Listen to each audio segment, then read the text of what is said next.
Go to Structure, then choose Structural Column.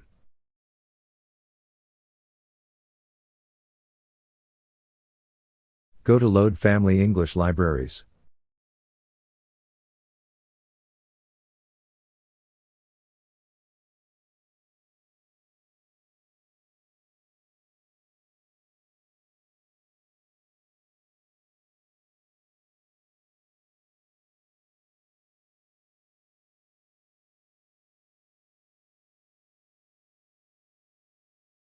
Select Metric Concrete Square Column.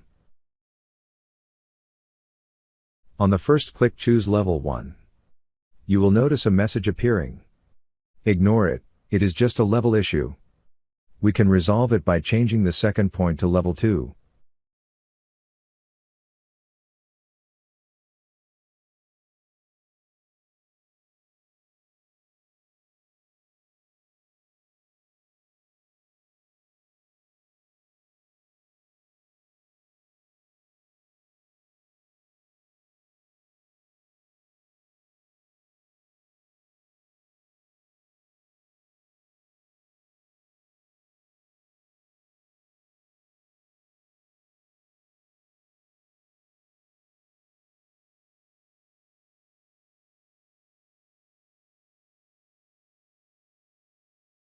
Go to East View, then select Column, pick first and second point, then place it between Level 1 and Level 2.